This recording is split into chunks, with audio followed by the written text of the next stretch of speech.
Unforgettable stories out of Western Jamaica from the scrapbooks of Adrian Freighter.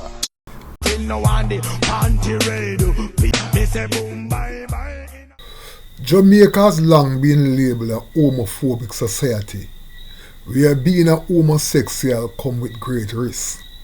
The church condemned the practice on religious grounds, while the dancehall fraternities condemn it on cultural grounds.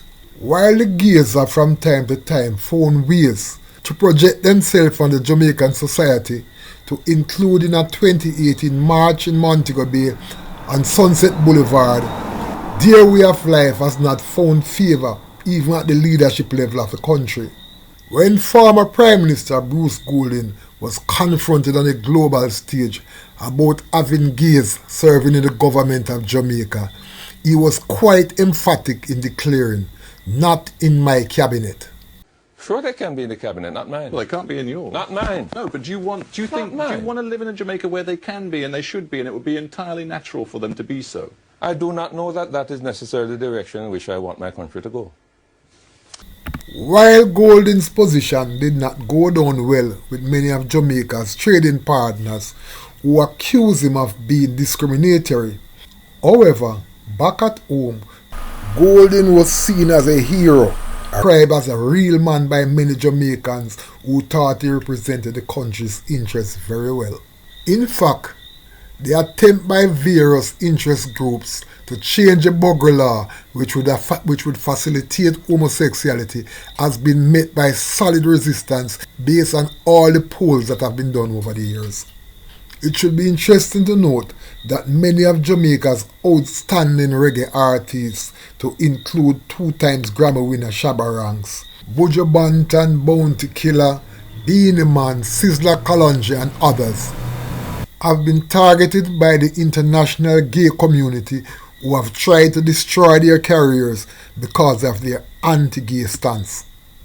In September 2019, former Montego Bay Mayor Omar Davis came under serious pressure when he refused to rent out the Montego Bay Civic Centre to a group that labelled themselves Montego Bay Pride. In outlining his position at a municipal meeting, Davis said the following: "I saw an advertisement that spoke about a DJ performing at Sam Sharp Square at the Cultural Centre. I didn't even see that there was such a forum planned, but I can speak now that I will not give any permission for it," Davis told the councillors. "I will be seeking an audience with the committee there at the centre, and I will commence my own consultation with a view of reporting the outcome. We must not do anything to disturb the sacredness and purpose of why that building is there. People have their rights and they can do what they want to do, but you must respect other people's right too." Councillor Charles Sinclair supported the stance that was taken by Davis on constitutional grounds. According to him, the Constitution recognized marriage as the union between a man and a woman. "I am not opposed if Montego Bay Pride wishes to have an event to promote same-sex marriage, but I believe it should not be held at the Montego Bay Cultural Centre. The Cultural Centre is a building under the management of the Municipal Corporation, which is a government agency," said Sinclair. "We as a government agency must ensure that we uphold the Constitution of Jamaica, and in upholding the Constitution, why would we engage a building controlled by the Municipal Corporation to be used to hold a function to promote same-sex marriage? It is not consistent with the mandate that we have," Sinclair added. Not surprisingly, while Mayor Davis and Councillor Sinclair got a lot of support from the ordinary Jamaican people for their courageous stance, many persons in influential positions use every medium available to them to cuss them out, accusing them of all manner of evil. Surprisingly, even the church as a collective, which is known to oppose the homosexual lifestyle, refused to come out in their defense, leaving them to face the music on their own. Emboldened by the support they got in the media, include numerous calls for the mayor to resign, among other things, the gay rights group took the bold step that they were going to sue the mayor for not allowing them to use the Civic Center. With the mayor seemingly under pressure, the general public came out in strong support of his action, and a few church leaders joined in at that stage. It was at that stage that it came to public attention that the gays had actually had a march in Montego Bay the year before, which basically went unnoticed. A research of the Gleaner archive revealed that the march did take place on October 17, 2018, and the story was actually carried under the headline LGBT March with Pride in Spite of Fear. The article read as follows. Some members of the lesbian, gay, bisexual and transgender group took to the streets of Montego Bay, St. James on Sunday to make it clear that they would like to be accepted into society the way they are.